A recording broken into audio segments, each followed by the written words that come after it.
हाँ, नमस्कार साथियों, मैं पुष्पेंद्र पटले इस वक्त छत्तीसगढ़ के राजनांदगांव संसदीय क्षेत्र में हूं और यहां पर एक रेंगाखार में एक यात्री प्रतीक्षालय का उद्घाटन करने माननीय सांसद संजय जी का आगमन होने संतोष पांडे जी का आगमन होने जा रहे हैं। तो हम बात करेंगे यहाँ के स्थानीय लोगों से उसके बारे में। तो आप बताइए कि कौन आने वाले हैं। माननीय सांसद जी राजनांदगांव लोकसभा क्षेत्र क्रमांक से आ रहे हैं अभी क्षेत्र से, और उनका यह कार्यक्रम लगभग इनके भूमि पूजन में भी पहुंचे थे सांसद जी। उनके मार्ग सांसद निधि से यह योजना हमको मिली। ये योजना अपने निधि से दिए 4 लाख रुपए का ये यात्री प्रतीक्षालय जिन्होंने दिया, आज उसका उद्घाटन है। और उन्होंने कहा था कि 4 लाख रुपए जो उन्होंने स्वीकृति दी थी, और स्वीकृति करने के साथ साथ उन्होंने कहा था कि इसका भी उद्घाटन मैं करूंगा, और उनसे भी बातचीत हुई और आज उद्घाटन का ये समय आ चुका है आचार संहिता से पहले। जी बिल्कुल, छत्तीसगढ़ में चुनाव का माहौल चल रहा है, मध्य प्रदेश राजस्थान के साथ साथ, और 2024 में भी लोकसभा का चुनाव है। इसको देखते हुए भी हमारे सांसद जो हैं अब चुनावी प्रचार में निकल चुके हैं, और इस पर हम आगे चर्चा करेंगे कि दादाजी अभी छत्तीसगढ़ में चुनाव है और वर्तमान में छत्तीसगढ़ में कांग्रेस की सरकार है। इस सरकार से आप नाराज़ हैं या फिर खुश हैं? नाराज हैं। नाराजगी का कारण भी बताएं। वो सब विकास नहीं किए हैं, आवास नहीं दिया है, इसलिए। बिल्कुल, आवास क्यों नहीं दिया गया आप बताओ। पीएम आवास, मैं इधर से चमारी तरफ से भी घूमते आया, गांव में पूछा तो एक भी आवास नहीं बना है। मेरे पास है, मैं सारी सवालों को जवाब दे रहा हूँ। आप महामंत्री हैं जी। हाँ, तो सवाल आपसे ज़्यादा होंगे। जी, महामंत्री मेरे बगल में बैठे हैं, थोड़ा फोकस करेंगे। महामंत्री मेरे साथ ही बैठे हैं, हम दोनों महामंत्री युवा मोर्चा से। मैं आपको बता दूं कि केंद्र सरकार, श्रीमान मोदी जी की सरकार 16 लाख आवास इन 5 सालों में दिए थे। वो आवास आज पर्यंत तक किसी भी एक गरीब परिवार को नहीं पहुंचा है।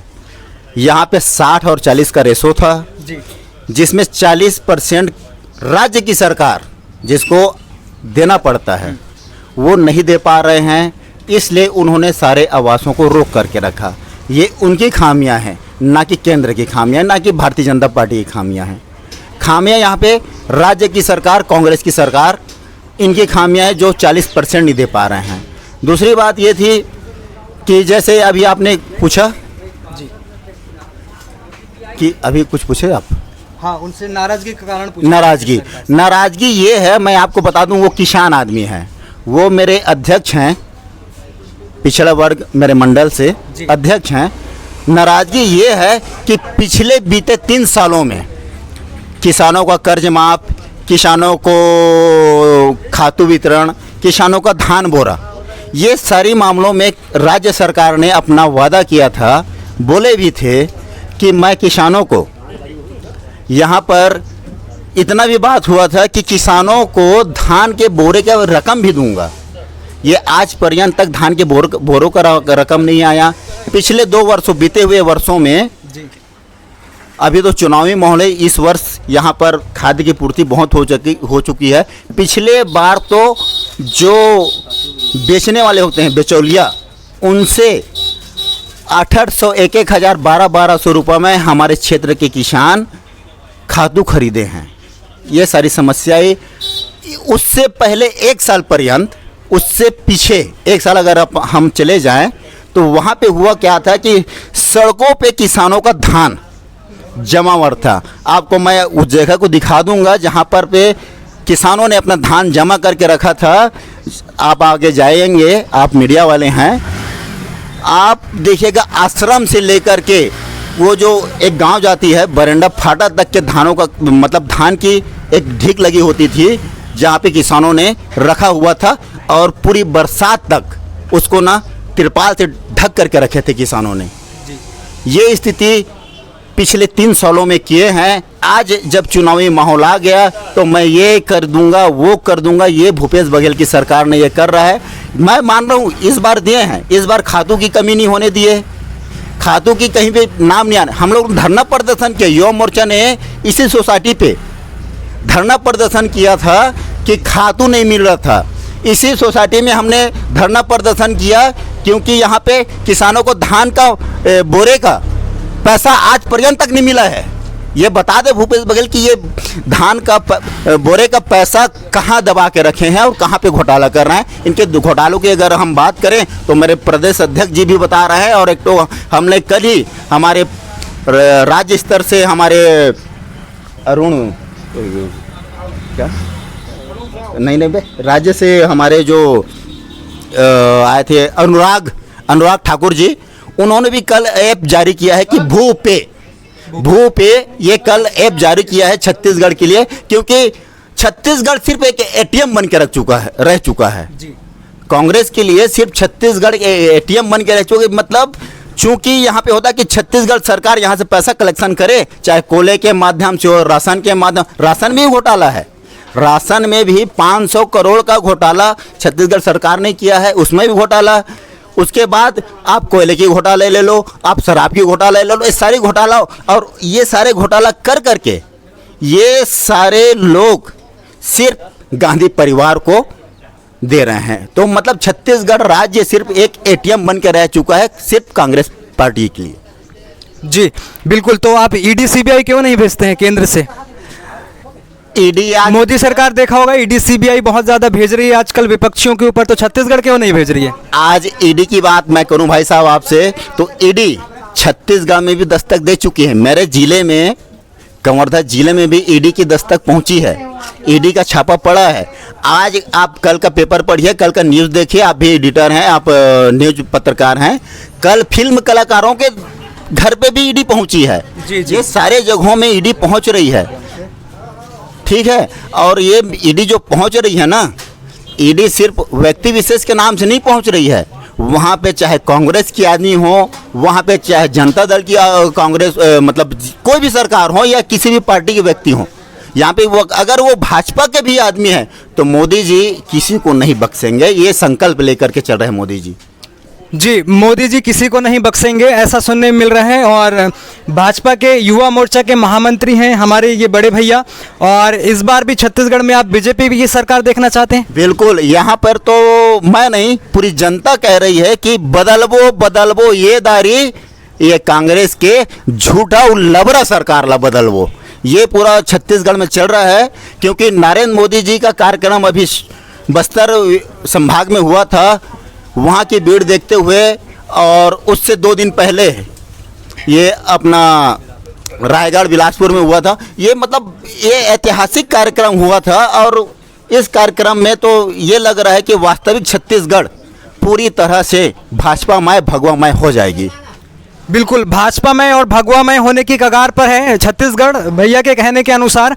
लेकिन अभी आप लोगों ने देखा कांग्रेस के बड़े बड़े नेता राहुल गांधी, प्रियंका गांधी ने भी यहाँ पर रैली की है, रायपुर में आना हुआ था उनका, और उन्होंने कहा कि हमारी सरकार पुनः बनेगी तो हम इस बार जाति जनगणना करवाएंगे। अगर आपको पता होगा जाति जनगणना भारत का एक बड़ा मुद्दा है, और इसी बीच चुनावी मुद्दा देखते हुए बिहार सरकार के द्वारा जाति जनगणना जारी कर दिया गया है। तो क्या कांग्रेस की सरकार अगर फिर से बनेगी तो जाति जनगणना करेगी, या अगर बीजेपी इस बार सरकार बना लेती है तो छत्तीसगढ़ में जाति जनगणना करवाएगी या नहीं करवाएगी? इस पर आप क्या कहेंगे? अगर आप कहेंगे अभी आप, और हम आपके नेताजी से भी सवाल पूछेंगे। मेरा कहना यह है कि जाति जनगणना एक ये कोई मुद्दा नहीं होगी, कुछ बात नहीं थी, क्योंकि हर जाति में, मेरा मानना है, मैं उस जाति से बिलोंग करता हूँ। जाति जनगणना एक बात जो प्रियंका गांधी जी ने भी आकर के कही थी। हाँ, आज ही के अखबार में पढ़ा है। हाँ, ये आज ही के अखबार में भी आया था, और ये पिछले मतलब कल या परसों में कहीं पे हुई थी जी, वहाँ पे बोल रही थी। तो जाति जनगणना मैं आपको ये बता दूं भाई साहब जी, कि ब्राह्मणों में, राजपूतों में, बनियाओं में, बनिया लोग जो होती है, जो सामान्य कैटेगरी के होते हैं, उन पे भी गरीबी होती है। तो मैं गरीबों को, मतलब मोदी जी ने जो कहा है वो सत्य कहा है कि गरीबों के ही हिसाब से जनगणना होना चाहिए, ना कि जाति विशेष। आज राहुल गांधी का कमेंटमेंट पढ़े हैं आप? राहुल गांधी जी क्या कह रहे हैं कि भारत देश को सिर्फ बनिया लोग बेच रहे हैं। तो ये बताइए, बनिया कौन सा बनिया है कि भारत देश में राज कर रहा है या देश के प्रमुख बने हुए हैं? जो बनिया, मैं आपको स्टेट दिखा रहा हूँ अपना स्टेटमेंट जो है ना, तो ये बताइए सामान्य जाति का आदमी क्या गरीब नहीं हो सकता? होता है, गरीब होते हैं, सामान्य वर्ग में भी बहुत पिछड़े तबके के लोग रहते हैं। मैं खुद हूँ, मैं एक झोपड़ी बना के, मैं राजपूत हूँ, मैं सामान्य वर्ग का आदमी हूँ, एक झोपड़ी बना के अपने घर में रह रहा हूँ। ये राहुल गांधी जानेंगे इसको कि मैं सामान्य वर्ग का आदमी हूँ, उसके बाद झोपड़ी बना के मैं बड़ा आदमी हूँ। मेरा आय, मेरे पापा काम करते हैं, 100 रुपये 150 रुपये रोज कमाते हैं, तब जाके मेरा घर चलता है। ये स्थिति है। आप सामान्य वर्ग के पिछड़े, आर्थिक पिछड़े हैं।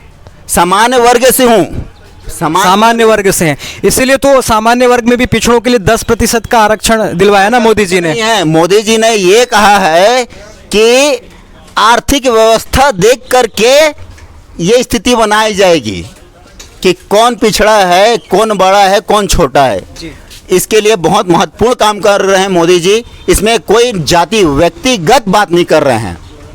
जाति व्यक्तिगत, मैं बार बार दोहरा रहा हूँ कि जाति व्यक्तिगत बात नहीं बोल रहे हैं कि कोई कुम्हार है, कोई रावत है, कोई बनिया है, कोई पंडित है, कोई मरार है, कोई तेली है। ऐसा मोदी जी कभी नहीं कर रहे हैं। मोदी जी तो सीधा करके आर्थिक सर्वेक्षण करके उनको कैटेगरी दिया जाए। क्योंकि ब्राह्मणों में भी आपने देखा होगा कि बहुत से ब्राह्मणों ने यहाँ पर अपना भिक्षा मांगने के लिए निकल जाते हैं। तो क्या ब्राह्मण क्या बड़े आदमी हो जाते हैं? जो भिक्षा मांग रहे हैं वो बड़े आदमी हो जाएंगे? नहीं, सारे नहीं होते, है ना। तो ये समझ की बात। आप जाति जनगणना के पक्ष में है या विपक्ष में है? इनकी पक्ष नहीं। अभी जो मोदी जी ने जो लॉन्च किया है ये महिला आरक्षण बिल, ये बहुत सुंदर और एकदम, मैं तो सबसे पहले प्रधानमंत्री जी को हाथ जोड़ के प्रणाम करता हूँ, नमन करता हूँ, जिन्होंने महिला आरक्षण बिल का पास किया। तो विपक्षियों ने इस पर भी सवाल खड़ा किया था कि आपने महिलाओं को आरक्षण दिया, राजनीतिक आरक्षण विधायिकाओं में दिया, उस समय उसमें उप आरक्षण का प्रावधान भी रखा गया SC ST वर्ग के लोगों के लिए। लेकिन विपक्षियों ने सवाल खड़ा किया। उसी दिन संसद में राहुल गांधी ने भाषण दिया और कहा कि महिलाओं, OBC महिलाओं को भी अलग से आरक्षण देना चाहिए था। तो ये इस प्रकार से आरक्षण क्यों नहीं दिया गया? मेरी बात सुनिए, महिला आरक्षण का मतलब ये होता है कि सारी महिलाओं को आरक्षण है। यहाँ पे इसमें SC ST को अलग से उप आरक्षण दिया गया उनके लिए। नहीं, तो ये होगा ना भाई। देखो, प्राथमिकता क्या होती है? राज्यपाल सरकार ने, मतलब या केंद्र में जो राष्ट्रपति बैठते हैं, इनमें OBC और ST की जो बात होती है ना, ये आप भी देखे होंगे, आप भी पढ़े लिखे हैं और इतना तो पढ़े लिख करके आप आए हैं। तो इसमें एक कैटेगरी होती है कि जैसे कि आप छोटा सा स्कूल में चले जाएं तो छोटे में स्कूल में दाखिला होता है, तो इनके लिए एक स्कॉलरशिप बनी होती है, लेकिन OBC और सामान्य के लिए नहीं बनी होती। बनी होती है क्या? तो ये इस मद्देनजर को रखते हुए, मतलब आज अगर केंद्र में 81 महिला बैठती थी सांसद में, तो आज अगर इस बिल को पारित करने के बाद 182 महिला बैठेगी, तो इसमें कांग्रेस को दिक्कत क्या है? दिक्कत ये है, दिक्कत मेरे को भी है, क्योंकि मोदी जी ने इस बार के चुनाव में लागू नहीं किया, अगली बार के लिए कहा है। और वो अगली बार कब आएगा कब नहीं, क्योंकि आपने देखा उन्होंने कहा कि जनगणना होगी, 21 में तो जनगणना हुई नहीं कोरोना काल के कारण, फिर परिसीमन होगा पूरा देश का, पूरे चुनावी क्षेत्रों का, उसके बाद हम महिलाओं को आरक्षण देंगे। तो ऐसा दोहरा चरित्र उन्होंने क्यों अपनाया? अगर उनको देना ही था तो 24 के चुनाव में दे देना था, क्यों नहीं दिया उन्होंने? मैं आपको बता दूं, क्योंकि नए लोकसभा का उद्घाटन भी हुआ था और नए लोकसभा में पहुंचने के बाद, संसद भवन में पहुंचने के बाद उन्होंने निर्णय लिया था, और सामने 5 राज्यों का चुनाव है, जैसे छत्तीसगढ़, मध्य प्रदेश, मिजोरम, राजस्थान, ऐसा करके 5 राज्यों में पूरा चुनाव है। और इस चुनावी माहौल के कारण इसको अभी थोड़ा सा रोक करके रखें। मोदी जी ये सबके लिए लागू करेंगे। मोदी जी ऐसा नहीं है कि सिर्फ एक को माँ करे, एक को मौसी करे, एक राज्य को माँ करे, एक राज्य को मौसी करे, ऐसा मोदी जी की मंशा बिल्कुल भी नहीं है ना। मोदी जी जैसे धान भी खरीद रहे हैं, मैं आपको बता दूं, और मैं छत्तीसगढ़ की सारी जनता को बता दूं कि मोदी जी जो छत्तीसगढ़ में ये डंका पीटते हैं ना कि हम धान खरीद रहे हैं, ये सारा धान केंद्र का 90% इसमें हक होता है, और ये सारे 90% में केंद्र की सरकार धान खरीदती है। और ये जो 10% बचा हुआ तो इसमें ना ये 4 किस्तों में डेवलप करता है। कौन? ये कांग्रेस की सरकार, भूपेश की सरकार 4 किस्तों में डेवलप सिर्फ 10% को, जबकि 90%। अभी भी उस दिन भी मोदी जी बोले कि मैं 1 लाख करोड़ धान किसानों के लिए पहले से बजट बना के रखा हूँ, दे दिया हूँ छत्तीसगढ़ सरकार को। तो ये सारी मतलब लोगों को समझ की फेर है, ये सारी चीज़ समझनी चाहिए। नहीं, ये तो आंकड़ों का फेर मोदी जी देते रहते हैं, लेकिन वास्तविकता कुछ और ही रहती है। अभी हमारे भोपाल में भी उनका आगमन हुआ था और उन्होंने कहा कि हमने भव्य रानी दुर्गावती रेलवे स्टेशन का उद्घाटन किया, बन के तैयार हो गया। आप देख लीजिए भोपाल में कहीं पर रानी दुर्गावती रेलवे स्टेशन नहीं है। तो इस प्रकार का मतलब झूठा रवैया क्यों अपनाते हैं। और अभी महिलाओं को आरक्षण देने का जो प्रावधान संसद में उन्होंने पारित कराया, इस पर दोहरा चरित्र अपनाया उन्होंने। 9 साल सत्ता में बने रहे और अब चुनाव के समय में उन्होंने आरक्षण दिया, उसको भी लागू कब करेंगे, इसका भी कोई ये नहीं है। अब आपसे दूसरा सवाल करते हैं। भैया ने कहा कि छत्तीसगढ़ की सरकार जो है किसानों का ध्यान नहीं दी, भूपेश बघेल की सरकार, और इससे किसान नाराज हैं। तो हम बात करेंगे मोदी सरकार की। मोदी सरकार ने 2022 तक किसानों की आय को दोगुना करने का लक्ष्य रखा था। आप बताइए किसानों की आय दोगुना हो गई या फिर पीएम किसान निधि के तहत केवल 6,000 रुपए का लॉलीपॉप दिया गया? आप जानते हैं 2014 में नरेंद्र मोदी की सरकार आई, उस समय धान का रेट कितना था आप बता दो। धान का रेट था 1900 नहीं था भाई, 1300 करीब था, 13 या 1400 करीब था। 1300 आज 2200 हो गया है। वो एमएसपी जो कमेटी बनी है किसानों की, एक आयोग कमेटी, वो एमएसपी तय करती है। उस एमएसपी के आधार पर धान का रेट तय होता है। वो जो धान का रेट तय होता है उसका 1.5 गुना देते हैं मोदी जी। और क्या चाहिए? 2 गुना तो अभी तो नहीं हो रहा है, लेकिन 1.5 गुना तो कर दिए हैं कम से कम। जब से सरकार में आए तब से 1.5 गुना अपना पेमेंट जो बोले हैं वो तो हो ही रहा है। 6,000 तो मुफ्त में देते हैं हर किसानों को, ये तो फिक्स है। उस आधार पे कहा जाए मोदी सरकार किसानों के हित में ही काम कर रही है। किसानों के हित में काम कर रही है। तो यहाँ छत्तीसगढ़ में भी मिलता है पीएम किसान का सम्मान निधि। तो पीएम किसान का सम्मान निधि जब मिल रहा है तो पीएम आवास क्यों उपलब्ध नहीं हो रहा है? 40% मुहैया नहीं करा रही है, अभी आपने बताया। तो छत्तीसगढ़ सरकार से हमारी गुहार है कि वो पीएम आवास के तहत उनको जो 40% देना है वो दे, क्योंकि आपने देखा होगा पश्चिम बंगाल में भी पीएम आवास जो है वो नहीं मिल रहा है। वहाँ पर भी ममता बनर्जी की सरकार ने उस पीएम आवास पर रोक लगा दी है। तो इसी प्रकार का आपके साथ यहाँ छत्तीसगढ़ सरकार ने की है। तो ये गलत है, सरकारें इसे लागू करें और जितना उनके परसेंट में जितना हिस्सा देने का रहता है उसे पे करके आवास बनवा करके लोगों को दे।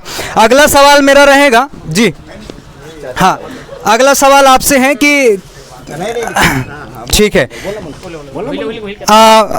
आप क्या चाहते हैं, इस बार सरकार में बदलाव देखना चाह रहे हैं या फिर इसी सरकार को बनाए रखना चाह रहे हैं? आप बोलिए तो सही। वर्तमान सरकार से आप नाराज हैं या फिर बदलाव देखना चाह रहे हैं सत्ता में इस बार? इस साल बदलाव का ये चल रहा है, परिवर्तन बदलबो ऐसे चल रहे हैं पूरा छत्तीसगढ़ में। इस दारी बदलबो, छत्तीसगढ़ सरकार बदलबो, ऐसा है। छत्तीसगढ़ सरकार को बदलना जी ठीक है। अगला सवाल है मेरा कि हम देख रहे हैं कि मोदी सरकार सत्ता में बने रहने के लिए हिंदू राग अलापती है। बार बार आपने देखा होगा विधानसभा चुनाव में आजकल मोदी जी का जादू कम होता नजर आ रहा है। और जब आपने देखा कर्नाटक चुनाव में जब उन्होंने चुनावी रैली शुरू की थी तो उस समय उन्होंने बजरंग बली को साथ लेकर के उतर गए थे। कांग्रेस पार्टी ने कहा था कि हम बजरंग दल पर प्रतिबंध लगा देंगे, RSS पर प्रतिबंध लगना चाहिए, कांग्रेस पार्टी ने कहा था, और राहुल गांधी और कांग्रेस के एजेंडे में है इन दलों पर प्रतिबंध लगाना। तो मोदी जी बजरंग बली के साथ कर्नाटक में उतर जाते हैं, जय बजरंग बली करते हुए चुनाव प्रचार करते हैं। तो ये एक प्रकार से ये हिंदुओं को उग्र करना या धर्म की राजनीति करना मोदी जी के क्या खून में बसा हुआ है? जी नहीं, ऐसा आप जी मीडिया के माध्यम से मैं और बता दूं कि मोदी जी का मंशा यानी सबका साथ सबका विकास लेकर के भारतीय जनता पार्टी चलती है। और ऐसे कोई एक व्यक्ति विशेष धर्म को लेकर या जाति को लेकर के भारतीय जनता पार्टी कभी काम नहीं करती। मैं बता दूं राजेश, आप कहाँ कर्नाटक के चुनाव की बात करें ना, कर्नाटक के चुनाव में यहाँ पर कांग्रेसियों ने मतलब हिंदू विरोधी का एक नारा दिया था कि ना यहाँ पे हम भारतीय जनता पार्टी घुसने देंगे, ना RSS को घुसने देंगे, और ना ही हिंदुत्व को घुसने देंगे। वहाँ पे हिंदू निवासरत व्यक्ति रहते हैं। तो इसमें ये हुआ था कि बजरंग बली की जय करके एक नारा लेकर के हमारी भारतीय जनता पार्टी जरूर गई थी। फिल्में भी बना रहे हैं आजकल, कश्मीर फाइल्स, फिर केरला फाइल्स, ये सब हिंदू धर्म को बढ़ावा देने के लिए है। अभी आपने देखा दिल्ली में मंदिर में एक घटनाएं वास्तविक हैं, उस पर भी मैंने विश्लेषण किया है। आपने देखा होगा कश्मीर फाइल्स तो इसीलिए बना क्योंकि कश्मीरी पंडितों का कत्लेआम किया गया था पाकिस्तानी इस्लामिक कट्टरपंथियों के द्वारा।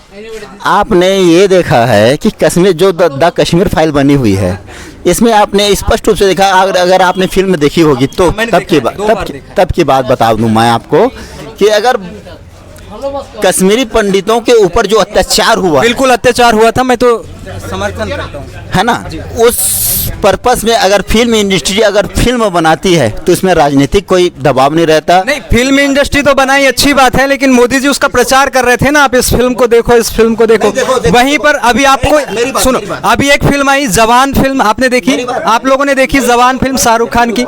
मैं 1 मिनट से पूरा कर लेता हूँ। जवान फिल्म आई, उस फिल्म में क्या दिखाया गया? किसानों की आत्महत्या। और आपको मैं एक आंकड़ा बताऊंगा, 2021 में जबकि मोदी सरकार ही थी, उस समय एनसीआरबी का आंकड़ा है, भारत सरकार का आंकड़ा है, 10,881 किसानों ने आत्महत्या की थी। इसकी चर्चा तो मोदी जी नहीं करते चुनावी रैली में। और दूसरी बात उस फिल्म में दिखाया गया था, दूसरा दिखाया गया कि जब एक किसान ट्रैक्टर खरीदने जाता है तो उसके लिए जब लोन लेता है तो 12% पर लोन मिलता है, और वहीं पर जब एक अडानी अंबानी कार खरीदने जाता है तो उसके लोन पर 8% का ब्याज लगता है। दूसरी बात, कोरोना काल के समय में यूपी में एक हॉस्पिटल में ऑक्सीजन न मिलने की वजह से ढेर सारी बच्चों की जो है वहाँ पर मौत हो गई थी, उसको भी उस फिल्म में दिखाया गया था। और अंत में उन्होंने एक डायलॉग बोला, मोनोलॉग था शाहरुख खान का, उसमें कहा था कि वोट देना एक जिम्मेदारी होता है, और जब आप किसी को वोट देने जाते हैं तो उससे आप सवाल करें कि वो 5 साल आपके लिए क्या करने वाले हैं, 5 साल आपके लिए क्या करने वाले हैं। तो इस प्रकार से जब इस प्रकार की अच्छी फिल्म आई तब मोदी जी ने इसका प्रचार क्यों नहीं किया? प्रचार सभी फिल्मों का हुआ जो एक मतलब जैसे कि मैं द कश्मीर फाइल की बात हो या गदर 2 की बात हो, ये फिल्म इंडस्ट्री काम है, ये राजनीतिक दलों से कोई लेना देना नहीं इसका। और आपका जो सवाल उसका भी जवाब दे दूं, क्योंकि ये जो जवान फिल्म बनी, बहुत सुंदर फिल्म बनी है। मैंने देखा नहीं है, सुना है, कुछ मोनोलॉग सुना होगा, है ना, कुछ ना सुना है। और सुनने के हिसाब से मेरे को लग रहा है कि आप जैसे मोदी जी ऊपर, मतलब ये फिल्म मोदी जी से रिलेटिव है क्या, ये सवाल मेरा है आपसे। सरकार से, सत्ता से सवाल करना और लोगों में एक जागरूकता उत्पन्न करने की वाली ये फिल्म थी, और इसी वजह से इस फिल्म को देखने के लिए हमारे नेताओं को भी प्रमोट करना था। अगर आप कश्मीर फाइल्स देखने के लिए प्रमोट कर रहे हैं, केरला फाइल्स देखने के लिए प्रमोट कर रहे हैं, तो एक अच्छी जो फिल्म लोगों में जागरूकता और सरकार से सवाल करने से संबंधित सवालों को उठा रही है, तो इस पर क्यों देखने को नहीं बोल सकते? अगर इस पर केजरीवाल जी ने कहा था कि इस फिल्म को आप जाकर के देखें ऐसा करके, तो मोदी जी ने क्यों नहीं कहा?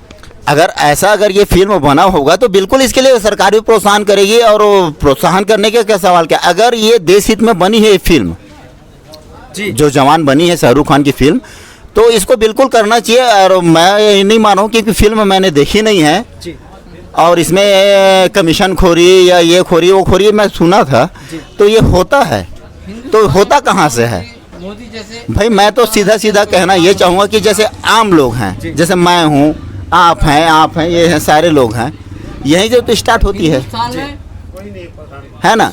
और भारत देश में मैं तो कहना चाहूँगा ये तो पहले का दर्शाए, अगर वो जो फिल्म बनी हो ये होगी या हुई होगी, ये पहले की मानसिकता लेकर के, उसका जो क्या एटली उसका निर्देशक है, एटली से बात करना पड़ेगा, साउथ के, हाँ साउथ के एटली से, उनसे बात करना पड़ेगा कि आप क्या देख करके मतलब इस फिल्म को बनाए हैं ऐसा करके। आज के युग में तो मतलब जब से 2014 के बाद मोदी जी हैं, तो ऐसा तो मेरे ख्याल से होना यहाँ पे संभव भारत देश में नहीं है। अरे कोरोना काल में गंगा में लाशें बह रही थी, आप कैसी बात करते हैं? तो मोदी जी चुनाव प्रचार कर रहे थे बंगाल में जाकर के। आपने एमपी और बंगाल की बात कर दी, मेरे छत्तीसगढ़, मेरे दुर्ग की बात कर रहा हूँ भाई साहब। कोरोना काल में स्थिति ये बनी हुई थी कि यहाँ पे लाश जलाने की जगह नहीं थी, ठीक है। इसमें नियंत्रण मोदी जी ने किया। मोदी जी ने कैसे किया कि लोकल में, लोकल फॉर वोकल जिसको आप समझते हैं, लोकल फॉर वोकल करके उन्होंने एक वैक्सीन अपने देश को साथ साथ दूसरे देश को भी हमने वैक्सीन देने का काम किया। आज वैक्सीन के माध्यम से अगर एक व्यक्ति अगर मरता है कोरोना से, तो मेरे को बता दीजिए, एक शुरुआती दौर था जिन्होंने चीन, अब बताते हैं लोग कि चीन से एक ये प्रदूषण और ये आया था जिसका नाम कोरोना था, है ना। तो अभी ये बता दीजिए पिछले 2 सालों के भीतर, 2 सालों के अंदर कि किसी व्यक्ति का मृत्यु अगर कोरोना से होता है तो हम बता दें। जी बिल्कुल, हाँ, आप क्या विचार रखना चाह रहे थे भैया? रखो। मोदी और जवाहरलाल नेहरू में क्या अंतर है, यही पूछना चाहता हूँ आपसे। किससे? मोदी और जवाहरलाल नेहरू में अंतर क्या है? मोदी और जवाहरलाल नेहरू में क्या अंतर है? मोदी और जवाहरलाल नेहरू में क्या अंतर है, आप बताओ ना। जवाहरलाल बता देते हैं ना, जवाहरलाल नेहरू देश के पहले प्रधानमंत्री थे और वर्तमान प्रधानमंत्री मोदी जी हैं। मोदी घर घर रोड पहुंचा दिए, संडास बाथरूम सबको पहुंचा दिए। नेहरू जी ने कुछ नहीं किया था देश के लिए। लेवल है, बताओ। नेहरू जी ने कुछ नहीं किया था देश के लिए। कुछ नहीं किया था। सर्वप्रधान कौन था? जवाहरलाल नेहरू थे। इज्जत बताऊं, जन्म दे तो उसी के अधिकार ज्यादा होता है। ठीक है, IIT IIM भाखड़ा नांगल जैसे बांध रहनुर जी ने नहीं बनवाया था? नहीं बनाया था, मोदी ने बनवा दिया। मोदी ने बनवाया, घर घर पहुंचा दिए हर चीज। जी जी, मोदी ने हर चीज पहुंचा। ठीक है। इस प्रकार से आपने छत्तीसगढ़ के रेंगाखार राजनांदगांव विधान संसदीय क्षेत्र से आपने ये ग्राउंड रिपोर्टिंग देखी। अभी आप बने रहेंगे, आने वाले सांसद जी से हमारा एक इंटरव्यू होगा, उसे भी आपको दिखाया जाएगा। धन्यवाद। जय हिंद। मैं पुष्पेंद्र पटले।